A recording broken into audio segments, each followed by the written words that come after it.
Well, I don't know about you, but I mean, I grew up and just thinking that that term, gospel, was something that the early church made up, or Jesus had said, or maybe Paul probably coined it. And so I just thought that that's where the term started, and it turns out it's actually not true. So let's start with, by the way, I have spared no expenses on these graphics.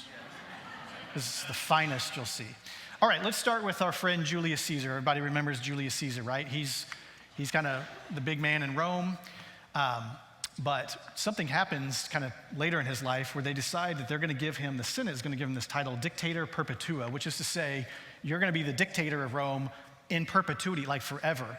Well, there's guys in the Senate that think, wait a minute, this monarchy idea, this is going to kind of ruin our whole democracy thing we got going here. We can't have that. So there's a faction of guys that say, no, we can't have this guy do this. So they get together, one guy named Brutus. He says, I'll take care of this. And what does he do? Boom. There you go. And if you remember, he stabs Caesar in the back, and Caesar says to him, et tu, Brute. All right. So then there's no more Caesar. So in this power vacuum, there's three guys that kind of fill this power vacuum. One is a guy named Octavian, and then the next guy is Mark Antony, and then there's another guy, don't worry about him. His name's Other Guy, don't worry about that. He's not germane to this story. So these guys they're filling that power vacuum of running Rome along with the Senate. Now Octavian, you got to know about him. Octavian was Julius Caesar's grandnephew. Now you say, what does that matter? That doesn't matter. What matters is Julius Caesar loved this guy and considered him an adopted son. In fact, he said, this is going to be my sole heir. So Octavian has favored status with Julius Caesar. Everything that Julius Caesar has when Julius Caesar passes off is supposed to go to Octavian. So everything, his name, his fame, his wealth, everything that Julius Caesar has goes to Octavian. Remember that. That's going to come up in a second. Basically, he's Julius Caesar's son. Now, get our clicker going there. During this time, and this is going to come up later too, during this time, Octavian is given a title, Divi Filius. Divi meaning divine, God, and Filius meaning son. So you could say that one of his titles was what? God's, this is going to be important, stay with me. All right, so some time goes by, and Cleopatra is here. Again, no expense spared. Now, Cleopatra was actually Julius Caesar's lady friend. And then he passes off, and so what does Octavian think that he should get? Because he gets everything Julius Caesar has, right? So he thinks that Cleopatra should be his. Problem is, Cleopatra, she really likes Mark Antony. She thinks he's got it going on. So she and Mark Antony couple up. Well, the problem with that is that makes Octavian pretty mad. And so, of course, there's a division over this. And so for 13 years, there is a battle within the Roman Empire between these two guys. So they have basically a civil war. For context, our civil war is like 4 years. For 13 years, people who are loyal to Mark Antony and people who are loyal to Octavian, there's this battle for power in the Roman Empire.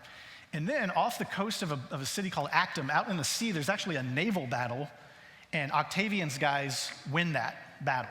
And so Mark Antony and Cleopatra, they go to Egypt, thus Cleopatra and Antony. And then Octavian is left as the winner. He's won this great battle. And so his name at this time has changed, and you're going to recognize, you're saying, well, I've never heard of this guy. Yes, you have, because his name has changed to Caesar Augustus. And so you probably read about him about a month ago if you were reading Luke 2 in the Christmas story. So this is the guy that's in power when Jesus comes around.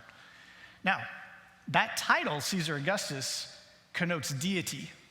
So not only is he a Divi Filius, God's son, he's also seen as a god. So you say, okay, that's great. Now we're getting somewhere. He wins the battle, the naval battle, he's the man.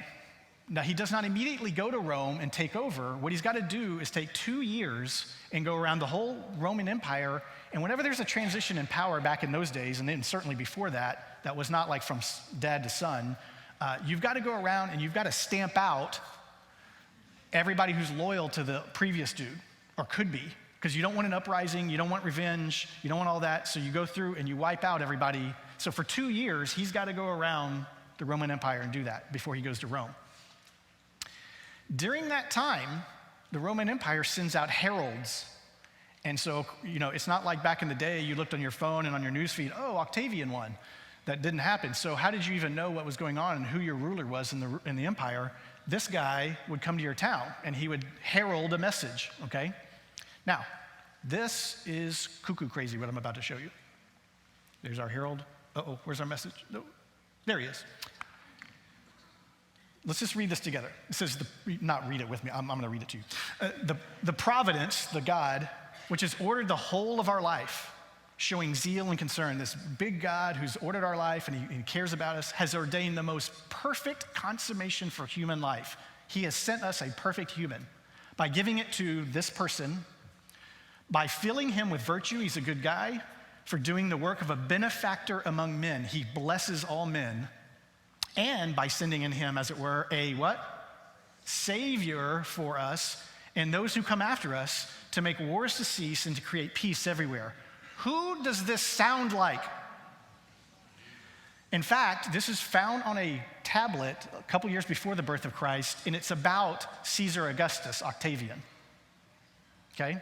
So when these guys were going around, they were speaking, and he used this term earlier, this is the Greek word, a euangelion message.